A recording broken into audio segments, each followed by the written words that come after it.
بڑی بابرکت پاکیزہ متبرک محترم محتشم محفل میں ہماری اور آپ کی شرکت ہو رہی ہے۔ سیدہ طیبہ طاہرہ زہرا کے لاڈلوں کا ذکر خیر ہو رہا ہے۔ دامن دل کو کشادہ رکھیں، اپنی جھولی پھیلائے رکھیں۔ سیدہ زہرا کی بارگاہ وہ سخاوت والی بارگاہ ہے جہاں پہ مانگتا خالی ہاتھ نہیں لوٹتا، جتنا مانگتا ہے اس بارگاہ سے اس سے زیادہ عطا کر دیا جاتا ہے۔ تاریخ بتاتی ہے سیدہ زہرا کی بارگاہ میں کوئی مانگتا خالی ہاتھ نہیں لوٹا، کچھ نہیں تھا، سیدہ نے اپنی ردائے عفت عطا فرما دی، ارشاد فرمایا اس چادر کو فروخت کرو، سائز کی ضرورت پوری کر دو۔ اگر ہماری طہارت سلامت رہی، تقدس ملحوظ رہا، پاکیزگی موجود رہی اور خلوص نیت کے ساتھ ہم نے اس محفل میں شرکت کی، یقین مانیے اتنا ملے گا جسے ہم سمیٹ نہیں سکیں۔ یقین مانیے آج کربلا سنا کم جاتا ہے، سنایا کم جاتا ہے، بیچا زیادہ جاتا ہے ریاکاروں کا شہرا اور ریاکاروں کی دھوم، بوری آئے فقر تھی تب بھی ریا ملتا نہیں۔ ضرورت اس بات کی ہے کہ ہم ہنگاموں سے الگ ہو کر کے کربلا کے تپتے ہوئے ریگزاروں میں آج سے تقریباً 1400 سال پہلے جو پیغام آپ کو صداقت کا دیا گیا تھا، صبر و ایثار کا دیا گیا تھا، فداکاری کا دیا گیا تھا، ہم اس نمونے کو اپنی زندگی میں اتارنے کی کوشش کریں اور دنیا کو پیغام دے دیں ہم حسینی ہیں، یزیدی نہیں ہیں۔ ہم خاموشی کے ساتھ دین کی تبلیغ کرنا جانتے ہیں، دین کے تعلیمات پہ عمل کرنا جانتے ہیں۔ ہنگاموں کی نظر ہو کر کے ہم اپنے آپ کو دنیا دار بنانا نہیں جانتے۔ میرے بزرگ اور دوستو، اس محفل کی پاکیزگی کا اندازہ اس بات سے لگا سکتے ہیں، کہیں پہ کوئی محفل منعقد ہوئی، ایک شاعر بڑی خوبصورت شاعری سے سامعین کو لطف اندوز کر رہے تھے، کلام پڑھا جا رہا تھا، سامعین وقت کی حالت میں سن رہے تھے۔ ایک زبردست اپنے وقت کے دانا، صاحب بصیرت، صاحب حال بزرگ بھی اس منبر نور پہ تشریف فرماتے ہیں۔ جیسے ہی شاعر نے کہا کہ اب میں منقبت پڑھنے کا ارادہ کرتا ہوں، سیدہ طیبہ طاہرہ مخدومہ کائنات، جیسے ہی اس شاعر نے یہ کہا، اس بزرگ نے ارشاد فرمایا شاعر صاحب اب اپنی زبان روک دیں۔ شاعر بڑا حیران و پریشان ہوا، کئی کلام میں نے سنائے، کوئی رکاوٹ نہیں ہوئی، کوئی ترغب نہیں ڈالا گیا، منع نہیں کیا گیا، منقبت کی باری آئی، اب حضرت کی طرف سے منع کیوں ہو رہا ہے؟ حضرت نے ارشاد فرمایا آپ اپنی زبان روکیں، مجمع سے خطاب فرمایا اے لوگو، اب نبی کریم صلی اللہ علیہ وآلہ وسلم کی پیاری بیٹی کا ذکر ہونے جا رہا ہے، ان کی شان میں منقبت پڑھی جانے والی ہے، ان کی شان میں منقبت پڑھنے کے لیے، منقبت سننے کے لیے باوضو ہونا ضروری ہے۔ اس لیے جن کے پاس وضو نہ ہو وہ جائیں وضو کر کے آئیں، پھر سیدہ زہرا کی منقبت سنیں۔ میرے بزرگوں اور دوستو، میں عرض کرنا چاہتا ہوں کہ ہم اس مقدس تاریخ کو اپنے ذہن کے خانے میں محفوظ رکھیں۔ کیسی متبرک تاریخ آ رہی ہے، انسانیت صبر حسین، کربلا کے تپتے ہوئے ریگزاروں میں دی جانے والی قربانیاں ہم سے کس طرز عمل کا مطالبہ کرتی ہیں، پہلے ہمیں اس کو ملحوظ رکھنا ہوگا، اپنے ذہن میں بٹانا ہوگا، پھر قدم آگے بڑھائیں گے، ہم تقویٰ کے شہنشاہ بنتے جائیں گے، طہارت ہمارے دامن میں اکٹھی ہوتی چلی جائے گی اور پیارے آقا صلی اللہ علیہ وسلم کی بارگاہ سے ہمیں انعامات و اکرامات سے نوازا جاتا جائے گا۔ حضرت سید الشہداء کی بارگاہ سے آماد آئے گی کہ یہ آنے والے حور کی شان میں آ رہے ہیں اور حور کی شان میں آنے والے کو نقد جنت دے دی جاتی ہے۔ اگر ہم امام حسین کی بارگاہ سے نقد جنت لینا چاہتے ہیں، حور ملا بن کر کے نہیں آئے، یزیدی بن کر کے نہیں آئے، آنا ہو تو حضرت حور بن کر کے آئے، دشمنوں کے خیمے میں ہو، دوست کی حیثیت سے امام عالی مقام کی بارگاہ میں زانوئے ادب طے کریں گے، اکرام اور احترام کے جذبے کو ملحوظ رکھیں گے، ہمیں آقائے دو جہاں صلی اللہ علیہ وسلم کے پیارے نواسے کی بارگاہ سے جنت خیرات میں ملتی ہوئی دکھائی دے گی۔ اب یقین مانیے امام حسین رضی اللہ تعالیٰ عنہ کا ہم اور آپ ذکر خیر کر رہے ہیں، اور ذکر خیر کرنے والے کو ذکر کرنے کا حق، ذکر خیر سننے والے کو ذکر خیر سننے کا حق اسی وقت ہے جب ان بارگاہوں سے سچی محبت ہو، سچی عقیدت ہو۔ سچی محبت ہم سے کیا مطالبہ کرتی ہے؟ ہمارے عمل سے اس بات کی شہادت ملے گی، گواہی ملے گی، ہمارا عمل اس بات کا پیغام فراہم کرے گا کہ یہ حسینی جماعت سے تعلق رکھنے والے ہیں، یہ یزیدی جماعت سے تعلق رکھنے والے ہیں۔ کل مہتہ کی سرزمین پہ میری حاضری تھی، جگہ جگہ رکاوٹیں ڈالی گئی تھی، تادیہ بنانے والے، ڈی جے بجانے والے راستے میں رکاوٹ کھڑی کر کے دنیا کو پیغام دے رہے تھے، سنو اگر یزیدیوں کو دیکھنا ہو ہمیں دیکھ لینا، حسینیوں کو دیکھنا ہو اس محفل میں بیٹھنے والوں کو دیکھ لینا۔ یقین مانیے اس محفل میں سنجیدگی، متانت اور سکون کے ساتھ بیٹھ کر کے ذکر خیر سننے والے حسینی جماعت سے تعلق رکھتے ہیں، اور تادیہ نکالنے والے، ڈھول گلے میں لٹکا کر کے بجانے والے، ڈی جے کے ہنگاموں میں دوسروں کی صحت کو ضرب لگانے والے کبھی حسینی نہیں ہو سکتے، یزیدی سے تعلق رکھ سکتے ہیں۔ حسینی سے تعلق رکھنے والے زندگی کی خیرات بانٹتے ہیں، زندگی کی نعمتیں بانٹتے ہیں، کسی مریض کو پریشان نہیں کرتے، کسی پرسکون انسان کی سکون کو غائب نہیں کرتے ہیں۔ ڈی جے بجانے والے دل پہ ہاتھ رکھ کر کے فیصلہ کریں، کیا ڈی جے بجانے کی وجہ سے ایک مریض کو اچھا محسوس ہوتا ہے؟ کیا صحت مند انسان کے دل پہ ضرب نہیں پڑتی؟ کیا انسان کو تکلیف محسوس نہیں ہوتی؟ یقیناً تکلیف محسوس ہوتی ہے۔ اگر ہم حسینی ہیں، ہم اپنے عمل سے ثبوت فراہم کریں، ہم ہر وہ کام کریں گے جسے حسین پاک خوش ہوں گے، آقائے کریم راضی ہوں گے، اور ہم ہر اس کام سے الگ ہٹتے ہوئے دکھائے دیں گے جو حسینیت کے منافی ہوگا، حسینیت کے مخالف ہوگا۔ آپ دیکھیں، آپ اپنے نظریے سے خود اس بات کا تجزیہ کریں، فیصلہ کریں، کسی دوسرے کی عدالت میں ہمیں دستک دینے کی ضرورت نہیں۔ آپ اپنے دل کی عدالت میں اس پیغام کو رکھیں، اس فریاد کو رکھیں، اپنے دل سے پوچھیں اگر کسی گھر میں کئی لاشیں پڑی ہوئی ہو، بے دردی سے ظلم و ستم کا گھر والوں کو نشانہ بنایا گیا ہو، سر کٹی ہوئی لاشیں موجود ہو، گھوڑوں کو دوڑا کر کے ان کی ہڈیوں کو سرما بنا دیا گیا ہو، یا اس گھر کا آدمی اپنی گردن میں ڈھول ٹانگ کر کے ڈھول بجاتا ہوا دکھائی دے گا؟ کیا ڈی جے کی آواز پہ رقص کرتا ہوا اپنے کولہے مٹکاتا ہوا دکھائی دے گا؟ کمر کو ہلکورے دیتا ہوا دکھائی دے گا؟ اگر ہماری عقل سلامت ہے، ہوش موجود ہے، ہر انسان کی آواز ہوگی، ہمارے گھر میں لاش پڑی ہوئی ہوگی، ہم آنسو بہا رہے ہوں گے، غم کا مظاہرہ کر رہے ہوں گے، ڈھول وہ بجائے جس کے دشمن کو موت لاحق ہوئی ہوگی، ڈھول وہ بجائے گا جس کا دشمن بنا کے گاڑی اترے گا۔ امام حسین سے محبت کرنے والوں کام یزید کا کرو، ڈھول بجاؤ یزیدیوں کے طریقے پہ، اور دعویٰ کرو امام حسین سے محبت ہے، یہ محبت سچی نہیں ہو سکتی۔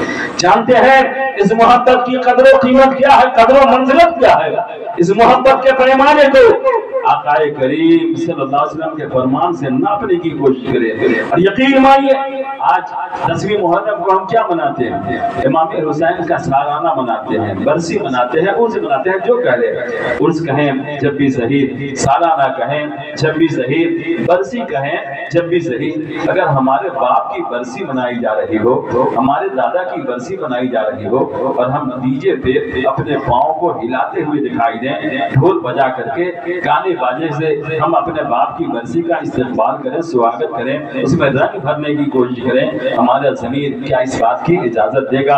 ہمارے دل کی آواز یہ ہوگی؟ ہرگز نہیں۔ اگر کسی کی ماں کا انتقال ہو گیا ہو، اس سے کہا جائے کہ بیٹا ڈھول بجانا شروع کر دو، تمہاری ماں انتقال کر گئی ہے۔ باپ کا انتقال ہو جائے، کہے بیٹا ڈھول بجا کر کے دکھا دو، تمہارا باپ انتقال کر گیا ہے۔ کہے گا کس طرح کی بے شرمی کی بات کرتے ہو؟ باپ کی موت پہ بھلا ڈھول بجایا جاتا ہے، ماں کے انتقال پہ بھلا ڈی جے بجایا جاتا ہے۔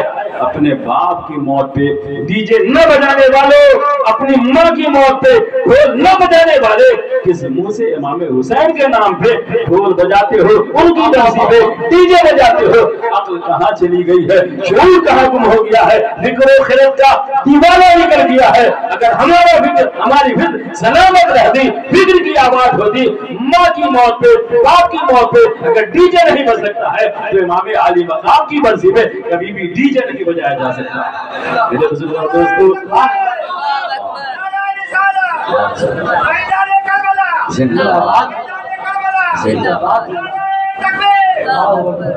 میرے بزرگ اور دوستو، بڑی پاکیزہ محفل کا اہتمام آپ سبوں نے بڑی دلیری کے ساتھ کیا ہے، ہمت کے ساتھ کیا ہے، جرأت کے ساتھ کیا ہے۔ آج کی کوئی دعا میری قبول ہونے والی ہو تو اللہ کی بارگاہ میں یہی دعا کریں گے کہ جتنے حاضرین، سامعین، ذاکرین موجود ہیں، سبوں کو امام علی مقام کے دربار کا صدقہ نصیب ہو جائے، ان کی بارگاہ کی بھیک نصیب ہو جائے۔ جس جھولی میں امام علی مقام کا ٹکڑا پڑ جائے، حقیقت میں تاجدار وہ بن جاتا ہے، شہنشاہ وہ بن جاتا ہے، بادشاہ وہ بن جاتا ہے۔ بادشاہ بھی اس کے در کی چاکری کیا کرتے ہیں، نوکری کیا کرتے ہیں۔ سچی محبت ضروری ہے، سچی محبت ضروری ہے۔ سچی محبت کا انعام دیکھیں، اکرام دیکھیں۔ میں نہیں کہتا، مدینے کے تاجدار ارشاد فرماتے ہیں، آقا دو جہاں صلی اللہ علیہ وسلم کی بارگاہ سے آواز آتی ہے، آقا کریم اللہ کی بارگاہ میں دعا کرتے ہیں، اور کیسی دعا کرتے ہیں؟ اجابت کا صحرا، عنایت کا جوڑا، دلہن بن کے نکلی دعائے محمد، اور اجابت نے جھک کے گلے سے لگایا بڑی ناز سے جب دعائے محمد۔ ہمارا عقیدہ بولتا ہے، ہماری عقیدت بولتی ہے، سب کی دعا رد ہو سکتی ہے، پیارے آقا نے جو دعا مانگ دی ہو وہ ضرور مقبول ہوتی ہے، باب اجابت سے ٹکراتی ہے، وہ دعا کبھی رد نہیں ہو سکتی ہے۔ آقا دعا کر رہے ہیں، کیسی دعا کر رہے ہیں؟ دل کے گانوں سے ملاحظہ فرمائیں۔ پیارے آقا نے دعا کیا، اے میرے معبود برحق، میں امام حسن سے محبت کرتا ہوں، امام حسین سے محبت کرتا ہوں، مولا میں حسنین کریمین سے محبت کرتا ہوں، مولا میرے ان دونوں شہزادوں سے تو بھی محبت فرما لے، تو بھی پیار فرما لے، مولا ان دونوں شہزادوں سے تو محبت فرما لے، اور ہر اس انسان سے تو محبت فرما جو میرے ان دونوں شہزادوں سے محبت کرتا ہے، ہر اس ایمان والے سے تو محبت فرما جو ان دونوں شہزادوں سے محبت فرماتا ہے۔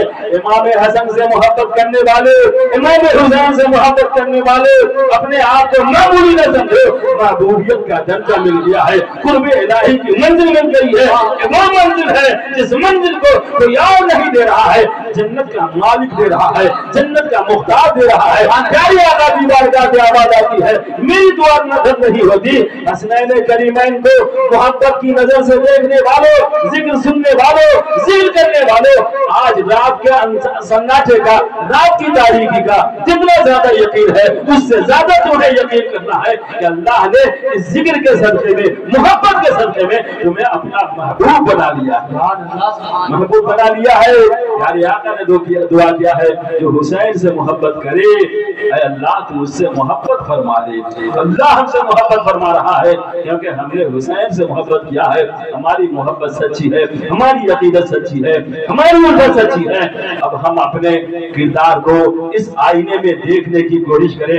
میں ادب سے عرض کروں گا کہ اگر سچی محبت میں کہیں ٹوٹ نظر آ رہی ہے، کہیں محبت کی زلف بکھری ہوئی دکھائی دے رہی ہے، اس زلف پر ہم کو اور سوارے اور اچھا کرنے کی کوشش کریں تاکہ آقا کی بارگاہ سے آواز آ جائے، یہ وہ محبت کرنے والے ہیں میرے نوازوں سے جن کے محبت میں انگلی نہیں اٹھائی جا سکتی ہے، جن کی محبت میں کوئی اعتراض نہیں کیا جا سکتا ہے۔ اگر سچی محبت حسنین کریمین سے دیکھنی ہو، کربلا کی سرزمین پہ چلے آؤ، دیوانوں کو دیکھ لو، عاشقوں کو دیکھ لو، حسنین سے محبت کرنے والوں کو دیکھ لو، محبت کا طریقہ دستیاب ہو جائے گا، محبت کا اصول دستیاب ہو جائے گا۔ ہم اور آپ ایک نظریہ چھوڑیں، ایک نمونہ چھوڑیں۔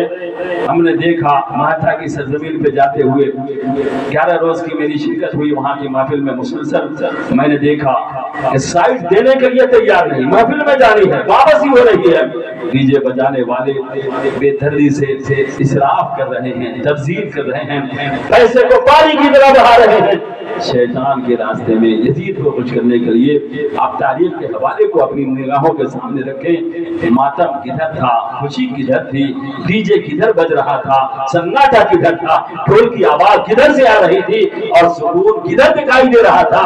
خیمہ حضور حسینی میں سکون تھا، سناٹا تھا۔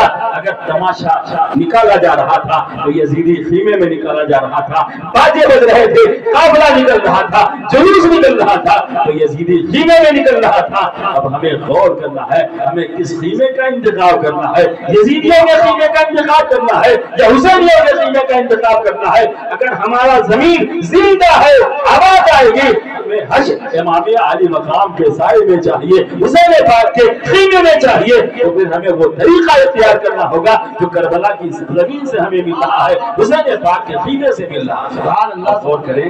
نعرے تکبیر، نعرے رسالت۔ حضرت علامہ مفتی شمیم صاحب قبلہ شہدائے کربلا کانفرنس۔ میرے بزرگ اور دوستو، کتنی پاکیزہ سرزمین ہے، کتنی پاکیزہ گود ہے، کتنا پاکیزہ بچہ ہے، بچپنے سے جن کی طہارت، جن کے تقدس کا انتظام کیا جا رہا ہے اور پوری دنیا کو یہ پیغام دیا جا رہا ہے، امام حسین کے ماننے والے جنہیں تم نے اپنا آقا بنایا ہے، وہ آقا معمولی نہیں، غیر معمولی ہے۔ وہ اس شان سے اس دنیا میں جلوہ گر ہو رہے ہیں جس شان سے کوئی بچہ پیدا نہیں ہوتا، وہ اس شان سے اس دنیا میں تشریف لا رہے ہیں جس شان سے کوئی بچہ دنیا میں مارد وجود میں نہیں آتا۔ تاریخ بتاتی ہے کہ 6 مہینے میں امام حسین کی ولادت ہو جا رہی ہے۔ پوری دنیا انسانیت میں صرف 2 شخصیتیں ایسی نظر آتی ہیں جو 6 مہینے میں پیدا ہوئے ہوں اور زندہ رہ گئے۔ 6 مہینے میں پیدا ہونے والا بچہ زندہ نہیں رہتا، یہ میرے حسین کی کرامت ہے، پیدا ہو رہے ہیں، کرامت کے لبادہ اوڑھ کر کے پیدا ہو رہے ہیں، پیدا ہو رہے ہیں، کرامت کے جانے میں پیدا ہو رہے ہیں، تشریف لا رہے ہیں، دنیا کو پیغام دے رہے ہیں۔ حسین اس انسان کا نام ہے جو پوری دنیا کو اپنی بے مثالی کا خطبہ پڑھوا رہا ہے، پوری دنیا کو پیغام دے رہا ہے، آنے والا بے مثال بچہ آ رہا ہے، آنے والا لاجواب بچہ آ رہا ہے۔